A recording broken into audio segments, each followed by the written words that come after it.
चार ब्राह्मणों और शेर की कहानी। एक नगर में एक ब्राह्मण रहता था।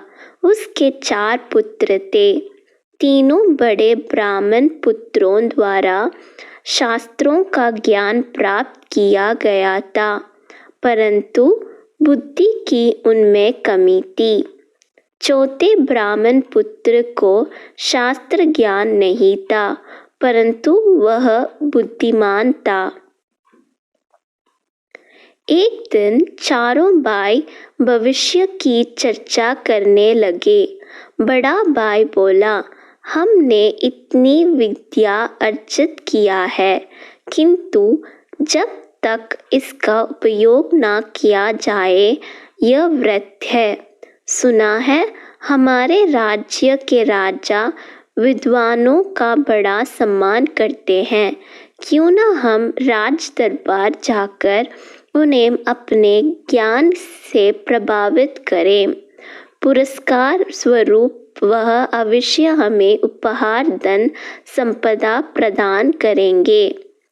सभी भाइयों को यह बात उचित प्रतीत हुई और अगले ही दिन वे राजा से मिलने चल पड़े।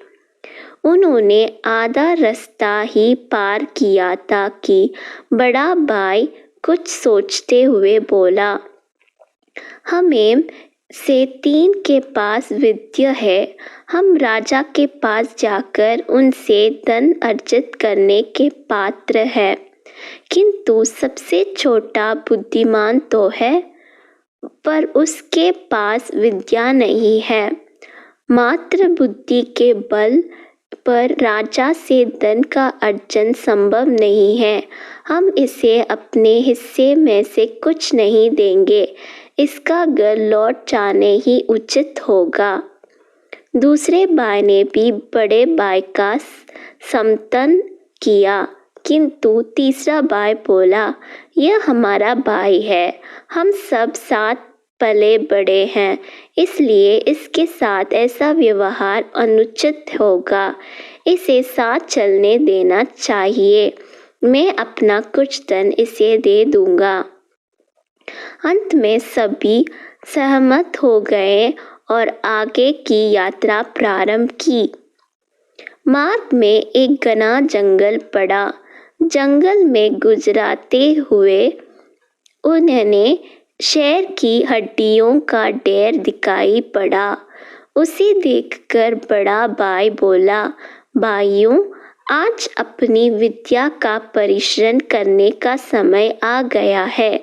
देखो इस मृत शेर को। हमें अपनी अपनी विद्या का प्रयोग कर इसे जीवित करना चाहिए। सबसे बड़ा भाई ने शेर की हड्डियों को इकट्ठा कर उसका ढांचा बना दिया। दूसरे भाई ने अपनी सिद्धि से हड्डियों के ढांचा पर मांस चढ़ाकर रक्त का संचार कर दिया। तीसरा भाई अपना विद्या से शेर में प्राणों का संचार करने आगे बढ़ा, तो चौथे भाई ने उसे रोक दिया और बोला, भैया कृपा कर ऐसा अनर्थ मत कीजिए। यदि यह शेर जीवित हुआ तो हम सबके प्राण हर लेगा। यह सुनकर तीसरा भाई क्रोधित हो गया। वह बोला, मूर्ख, तुम्हारे साथ चलने का समर्थन कर कदाचित मैंने श्रुति कर दी है। तुम चाहते हो कि मैं अपनी विद्या नष्ट कर दूं, किंतु ऐसा कभी नहीं होगा। मैंने इस शेर को अवश्य जीवित करूंगा। चौथा भाई बोला, क्षमा करें भैया, मेरा अर्थ यह कतई नहीं था। आपको जो उचित लगे करें, बस मुझे किसी वृक्ष पर चढ़ जाने दें। यह कहकर वह एक ऊंचे वृक्ष पर चढ़ गया।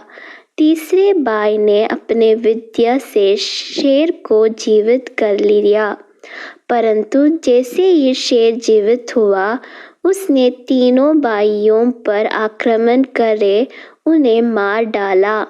चौथा भाई, जिसने बुद्धि का प्रयोग किया था, वह वृक्ष पर बैठा रहा, यह सब देख रहा था। यह वृक्ष से तब तक नहीं उतरा जब तक शेर चला नहीं गया। सिंह के जाने के बाद वह वृक्ष से उतरा और गांव लौट गया।